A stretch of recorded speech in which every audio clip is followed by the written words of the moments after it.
நேயர்கள் அனைவருக்கும் என் அன்பு கலந்த வணக்கம். வழமையாக நான் கூறுவது போல ஒரு பெரிய தலைப்பு, உறவு என்ற பெரிய தலைப்பில் வெவ்வேறு சிறிய உபதலைப்புகளில் என்னுடைய சிந்தனைகளை உங்களோடு பகிர்ந்து கொண்டு வருகின்றேன். இதை நீங்கள் எப்படி கேட்கிறீர்கள்? இல்லை உங்களுக்கு அதில் எதிர்ப்புகள் உண்டா? இதை ஏற்றுக்கொள்ள முடியாத உண்டா என்று எனக்கு தெரியாது. ஏன்னா என்னுடைய உரையாடல் ஒரு பக்க சார்பு. நான் தான் உரையை கொடுக்குறேனுடைய இதை கேட்கிறவருடைய மனநிலை, அவருடைய ஒப்பீனியன், அபிப்பிராயங்கள் எனக்கு தெரியாது. விருப்பமண்டா எழுதுங்கள். என்னுடைய முகவரி ஞானவழி சங்கமம், புனித மரியாள் வீதி, கோப்பாய். ஞானவழி சங்கமம், புனித மரியாள் வீதி, கோப்பாய். அப்போ உங்களுடைய அபிப்பிராயங்களை நான் பார்த்து அதுக்கு ஏற்ற மாதிரி என்னுடைய பதிலையோ அல்லது என்னுடைய விளக்கங்களையோ நான் தரலாம். ஏன்னா நான் சரி, மற்றவர்கள் பிள்ளை என்ற இது நிச்சயமாக என்னிடமில்லை. இது என்னுடைய சிந்தனை. நான் சுயமாக சிந்திக்கிறேன், மற்றவர்களை தங்கி நின்று சிந்திக்கையில். ஆகவே அந்த சிந்தனையில் தவறுகள் இருக்கலாம் என்றால் நீங்கள் சொல்லுங்கள். நாளைக்கு திரு அவையில், கத்தோலிக்க திரு அவையில் எல்லா கோவில்களும் வாசிக்கப்படும் ஒரு வாசகம், எடுத்துரைக்கப்படும் ஒரு நற்செய்தி. முதல்ல அந்த நற்செய்தியை படித்தபின் என்னுடைய சிந்தனைகளை உங்களோடு பகிர்ந்து கொள்கின்றேன். இயேசு தம் சீடருடன் பிலிப்பு செசேரியாவை சார்ந்த ஊர்களுக்கும் புறப்பட்டு சென்றார்.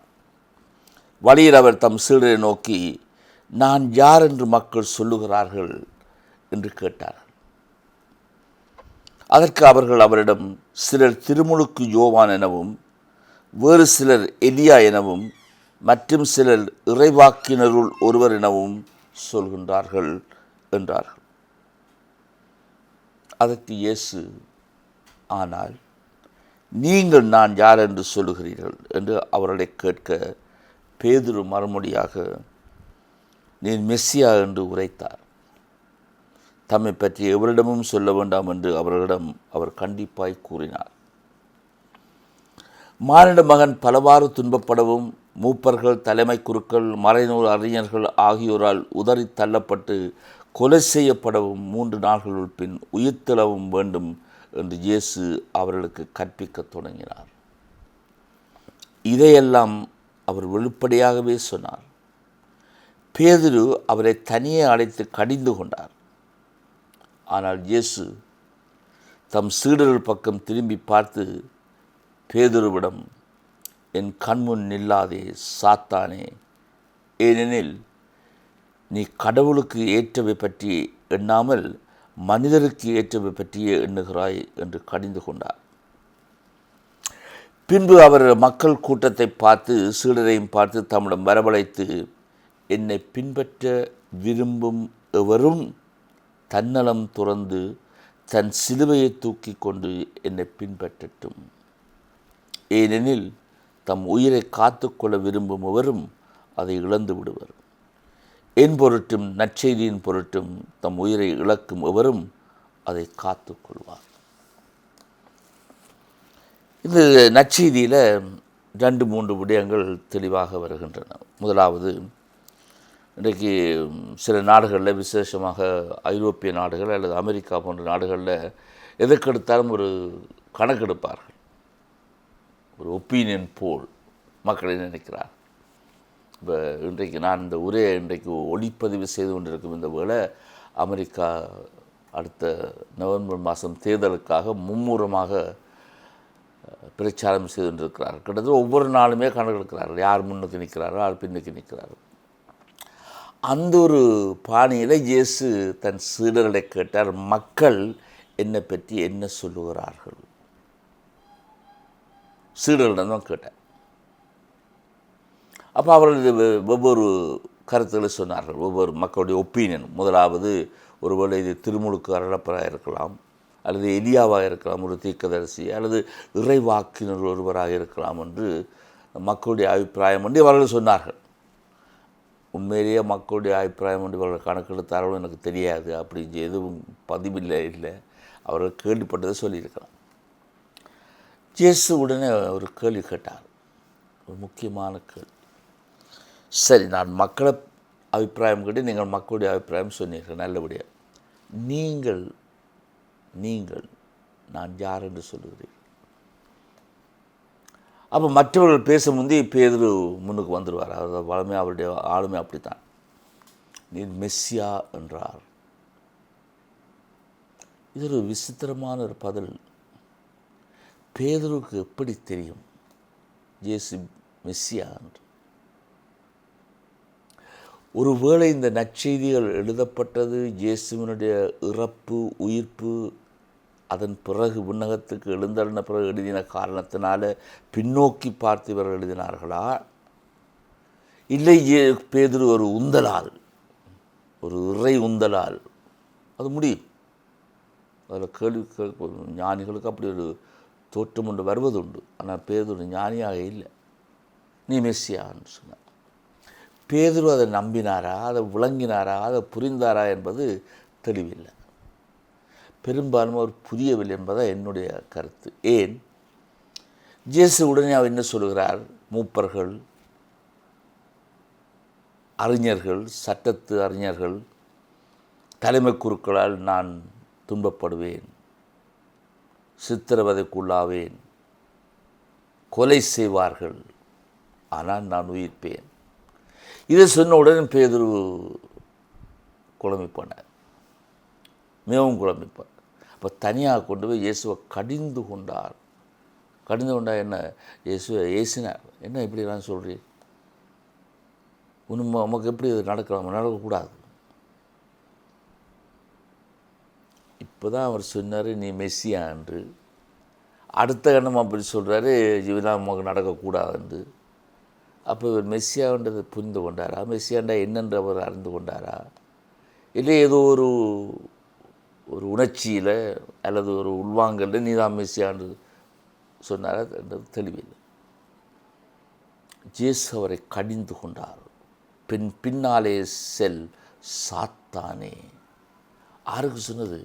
பேதுருவுக்கு சொன்னது. பிற்காலத்தில் எங்களோட முதலாவது திருத்தந்தையாக போகிற பேதுருவை பார்த்து சொன்னார், சாத்தானே பின்னாலே போ. கடுமையான வார்த்தைகள், கடுமையான வார்த்தைகள். ஏன் அப்படி இயேசு சொன்னார்? நான் கேட்டேன், ஏன் இப்படி இயேசு இவ்வளவு கடுமையாக கண்டித்தார்? அவரே அதுக்கு பதில் சொல்கிறார். இறை திட்டத்தை தேடுங்கள், உங்களுடைய ஆசைகளோ உங்களுடைய விருப்பு வெறுப்புகளோ அல்ல. இது பேதுருடைய தனி ஒரு விருப்பம், தனி ஒரு ஆசை. ஐயோ உமக்கு ஒன்றும் நடக்கக்கூடாது, நீ நல்லா இருந்தால் தான் நாங்கள் நல்லா இருப்போம், நீர் நல்லா இருந்தால் தான் நாங்கள் நல்லா இருப்போம். அப்போ இப்படியும் பார்க்கலாம் தானே, எங்களுடைய நலனுக்காக நீ சாகக்கூடாது, எங்களுடைய நலனுக்காக நாங்கள் சந்தோஷமாக இருக்க, நாங்கள் பதவிகளில் இருக்க நீ சாகக்கூடாது, அப்படியும் இருக்கலாம். அப்படி இருக்கிற காரணத்தினால இயேசு சாத்தானே என்று சொன்னார். நீ இறை திட்டத்தை தேடவில்லை, அது கேட்கவும் இல்லை. உன்னுடைய ஆசையோ உன்னுடைய வெளிப்பாடுகளோ உன்னுடைய விருப்பு வெறுப்புகளை தான் வெளிப்படுத்துகிறாய். அது சிவம் அல்ல, அது உண்மையான சிவம் அல்ல. உண்மையான சிவம் என்ன? நாங்கள் வாய்ச்சபத்தில் சும்மா பிதற்றல் தானே. இயேசுவை சொன்னார், நீங்கள் பிதற்றுகிறீர்கள் கோயிலில், சும்மா என்னென்னவெல்லாம் வாசிக்கிறீங்க, என்னெல்லாம் பாடுறீங்க, எல்லாம் பிதற்றல்கள். உண்மையான சிவம் என்ன? கடவுளுடைய திட்டம் என்ன என்று தேடுவது. அது எப்படி முடியும்? அதை பின்னுக்கு வந்த ஒரு வசனத்திலிருந்து நான் அதை விளங்கப்படுத்த விரும்புகிறேன். இயேசு என்ன சொன்னார்? என்னை பின்பற்றுவதாக இருந்தால் யாராவது, அது ஏற்கனவே சொல்லியிருக்கிறேன், மறுபடியும் சொல்லுகிறேன் என்ற இது முக்கியம். யாராவது, நீ கிறிஸ்தவனாக இருந்தா என்ன, திருமுழுக்கு பெற்றா என்ன, திருமுழுக்கு பெறாவிட்டா என்ன, நீ சைவத்தில் இருந்தா என்ன, பௌத்தனமாக இருந்தா, நாத்தியராக இருந்தால் கூட, எவனாவது என்னை பின்பற்ற விரும்பினால், இயேசுனுடைய சீடனாக விரும்பினால், தன்னலம் துறந்து, அது முதலாவது. இந்த நற்செய்தியில் சில நற்செய்தியில் தாய் தந்தையர் சகோதரங்களை துறந்தெல்லாம் வருது, அதெல்லாம் உண்மை. ஆனால் இங்கே இந்த நற்செய்தியில் தன்னலம் துறந்து, ஈகோ, செல்ஃபிஷ், தன்னை நோக்கிய வேணும், தன்னலம் துறந்து. பேதுருக்கு பதிலாக தான் சொல்கிறார். நமக்கு இது நடக்கக்கூடாதுன்னு பேதுரு தன்னுடைய ஆசையை தானே சொன்னார். தன்னலம் துறந்து, ஈகோ இல்லை. இந்த ஈகோவை பற்றி நிறைய சொல்ல வேண்டும். அப்புறம் ஒரு சந்தர்ப்பத்தில் பார்ப்போம். கார்ல் ஜுங் தான் இந்த செல்வை பற்றி முன்னுக்கு நிறைய கொண்டு வந்து பிரபல்யமானார் அந்த சொல்லி. ஆனால் கார்ல் ஜுங் சொல்கிற செல்ஃபுக்கும் நான் பௌத்தத்தில் சொல்கிற நான் செல்ஃபுக்கும் உடைய பாரிய வேறுபாடு. நான் அதுக்குள்ள இன்றைக்கு போக விரும்புகிறேன். இன்னொரு தடவை அதை பார்ப்போம். இன்றைக்கு இயேசுனுடைய தன்னலம் துறந்தவனுடைய சுயநலம், உன்னை நோக்கிய ஆசைகள், உன்னை நோக்கிய தேவைகள், அதெல்லாத்தையும் துறந்து என் சிலுவை, என்ன சிலுவை, அதை துறப்பது ஒரு நோ. தன்னலத்தை முற்றாக விட்டு விடுவது ஒரு பெரிய நோ ஒன்று உண்டு. அந்த நோவை நீ ஏற்றுக்கொள்ள வரும். அந்த நோத்தான் சிலுவை. அதை சுமந்து கொண்டு என் பின்னாலே வா. இப்படி பார்க்கிற பொழுது நான் கிறிஸ்தவ சமூகத்தை பார்க்குறேன். உலகம் எல்லாம் பரவி இருக்கும் கிறிஸ்தவ சமூகத்தை பார்க்குறேன். இந்த சமூகத்தில் கிறிஸ்தவ சீடர்கள் இருக்கிறார்களா? இயேசுவினுடைய வார்த்தையை வைத்து பார்த்தால் 3 நற்செய்தியிலும் அது வருது. அவற்றை பற்றி பார்த்தால் யாரினுடைய சீடன் என்று சீடத்துவத்தை பற்றி மிக தெளிவாக இயேசு சொன்னதை பற்றி பார்த்தால் கோடிக்கணக்கான மக்களில் ஒரு சிறிய ஒரு கூட்டம்தான் இயேசுனுடைய சீடத்துவத்தை ஒழுகி பின்னால் வருகிறார். சரி, பெரும்பான்மையான மக்கள் ஒரு மதத்தை பெருசாக கட்டி எழுப்பி, ஒரு நிறுவனத்தை பெருசாக கட்டி எழுப்பி, அந்த நிறுவனத்தில் சிக்கி, அந்த நிறுவனம் தரும் சிவங்களையும் ஆராதனைகளையும் வழிபாடுகளையும் பழகி ஒரு மந்த போக்கில் போகிறார்களுடைய இயேசுடைய சீடத்துவத்தை வாழ. அதான் கவலைக்குரிய விடயம். ஒருவேளை இயேசுவுக்கு இது தெரிந்திருக்க வேண்டும். பெரும்பான்மையான மக்கள் வரமாட்டார் என்று தெரிந்திருக்க வேண்டும். அதனால தான் அவர் தெளிவாக சொன்னார், இந்த வாயிலால் வருபவர்கள் மிக சிலர். குறுகிய வாயில், மிக குறுகிய வாயில், வாசல், பெரிய கேட், பெரிய வாசலாக வருபவர் தான் மதத்துக்குள்ளே வராங்க. ஆனால் இந்த ஆன்மீகத்தை தேடி, சீடத்துவத்தை தேடி வரும் மக்கள் வெகு வெகு சிலர். இங்கெல்லாம் ஒரு புரட்சி ஒன்று தேவை. இதை நன்றாக உங்களுடைய போப் பிரான்சிஸ், உங்களுடைய இன்றைய திருத்தந்தை நன்றாக புரிந்து கொண்டார். அதனால தான் ஒரு பெரிய சீர்திருத்தத்தை கத்தோலிக்க திருவள்ளுவர் கொண்டு வர முயற்சிக்கிறார். நன்றாக முயற்சிக்கிறார். கத்தோலிக்க திருவள்ளுவர் பெரிய பாரிய சீர்திருத்தம் ஒன்று தேவை. உண்மையான நற்செய்தியை வாழ நாங்கள் முயல வேண்டுமே ஒழிய இந்த மதத்தினுடைய கேளிக்கைகள், மதத்தினுடைய சடங்குகள், மதத்தினுடைய போதனைகள், பாடல்கள் என்று சொல்லி நாங்கள் எங்கேயோ போயிட்டோம். அது மதமும் அல்ல, சீடத்துவமும் அல்ல. உண்மையான உறவை நான் வளர்ப்பதாக இருந்தால், இயேசுடைய சீடத்துவ உறவை நான் வளர்ப்பதாக இருந்தால், என்னை நான் வெறுமையாக்க வேண்டியது அவசியம். இந்த வெறுமையாக்கல் பௌத்தத்திலேயும் இந்து சமயத்திலும் இருக்கு. நன்றாக இருக்கு. உன்னை முழுமையாக வெறுமையாக்க. அந்த வெறுமையில் தான் நீ கடவுளின் திட்டம் என்ன என்பதை தேடலாம். சத்தத்தில் உனக்கு அந்த திட்டம் கேட்காது. அந்த ஆக்கப்பட்ட ஒரு மனதில் நீ இறைவனுடைய திட்டத்தை தேடலாம். அதுதான் உறவினுடைய உச்சக்கட்டம். மிஸ்டிசிசம் அல்லது ஞான வாழ்வு என்று கூறலாம். இப்படிப்பட்ட ஒரு வாழ்வுக்கு இயேசு எல்லாரையும் அழைக்கிறார். ஆனால் நாங்கள் செவிமடுக்கிறோமா, செவிமடுத்த பிறகு பின்பற்றுகிறோமா என்பது வேற கேள்வி. இப்படிப்பட்ட உறவைத்தான் நாங்கள் வளர்க்க வேண்டும். அந்த உறவை வளர்த்தால் இந்த நாடு வளரும், இந்த நாட்டு மக்கள் ஒன்றாக வாழ்வார்கள், இந்த உலக மக்கள் ஒன்றாக வாழ்வார்கள். அப்படி ஒரு கொடை கடவுள் உங்களுக்கு தர வேண்டும் என்று வேண்டி அடுத்த உரையில் சந்திக்கும் மட்டும் வணக்கம் கூறி விடைபெறுகின்றேன். வணக்கம்.